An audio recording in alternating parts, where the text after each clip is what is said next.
over the weekend, they were torching Waymos. Waymo is pulling. Were they out- really? Yeah, they were stopping the Why Waymos. Why Waymos? Why not? Why anything? Well, no, I mean, are they targeting Waymos? Yes. What I'm asking. Okay. Because they're easy targets. They Well, I come think to you, is it that you- a lot of these guys are doing like Lyft and Uber, and Waymo's putting them out of business? No, they can just call a Waymo and it pulls that's- up. Free car to distribute. Oh, okay. I'm sorry. I was giving him too much logic. They summon it. It drives I got up. you. Yep. And you stand in front of it. It won't move. You know, Waymo saved my life, but we'll get to that later. Wow. Well, so I will stress this. This is important. These Marines are being deployed to federal facilities to protect them. I think that bypasses posse comitatus because they're not actively engaging in law enforcement. They're just personnel dispatched to a federal facility. If Trump or Hegseth or anybody is to send them to the streets, I think they'd have to invoke the Insurrection Act. Or we also have another story we'll get into a little bit with the Mexican president saying that the people targeted by ICE are not criminals and that people in general should stand with Mexican nationals in the United States. I'd say it's a formal, or I should say I think it's a declaration of invasion.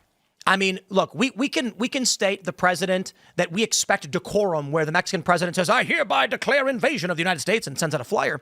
But if a foreign president says, my citizens in your country should be protected and are allowed to be there, that's declaring that you're telling your people to do this.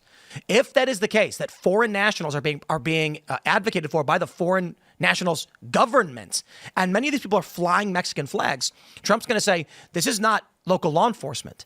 Marines are being dispatched because an invasive force is in our country, and that he would not need the Insurrection Act for. Am I the only person here who's an immigrant, by the way? Yes. Where are you from? Serge. Yeah, I was going to say, Okay, he's African-American. You can't tell. It bothers me when people are immigrants and they're not waving the American flag.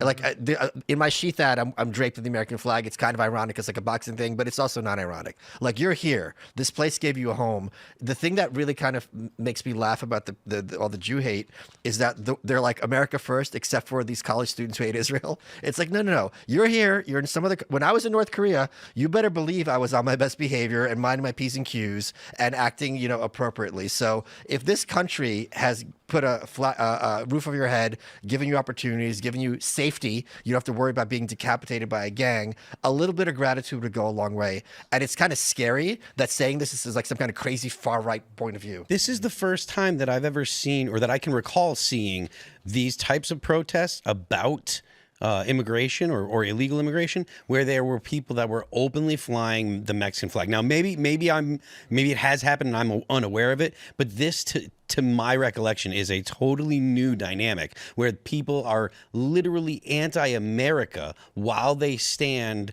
in America and demand that America Do you know allow what it them is? to stay. It's because it trickles down from the universities where loving the flag and loving agree. America is something to be embarrassed about. So that what happens is these kids go to college, some of them, they go back to their communities, they teach them these leftist values, and then it ends up with people on Facebook. I've seen this. They go to Mount Rushmore, they're giving the finger to those four presidents. It's like, what are you doing? I was talking with Julio Rosas, who's on the ground, and he was breaking it down like, look, he's an American. He was born in America. I think he's got relatives, of course, that are Mexican. And he said a lot of these people, they're raised by parents who are legal immigrants. Right. They're given citizenship status, so they can't be deported. But their culture and their worldview is Mexico. It's Mexican.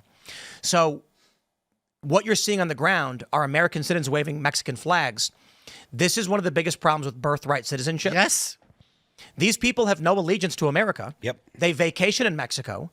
Their relatives are in Mexico. They send money to Mexico, but because they were born here, they get a protected status as citizens, and then they act to subvert and defy the will of the American people. That was one of the things that was the most objectionable about what Scheinbaum said. She said that she had a problem with taxing on remittances, which is like, I mean, look, if you're going to say, look, Mexicans that are in America, there's a special history and you should blah, blah, blah. That's fine. Totally understand that. And I might even be sympathetic to the argument, even though I would still be like, look, if they're here illegally, they got to go. But the fact of the matter is, she was talking about remittances where it's like, look, this is an economic statement on her part. Yes. And it's absolutely, like, in my opinion, Americans should look at that and be offended by that she would have the audacity to say that you should allow Mexican nationals to be in your country, break the law, misbehave, act the way they do, and then when you even talk about taxing remittances, money sent from your country, literally drained from your country and sent to Mexico, she's going to act like it's somehow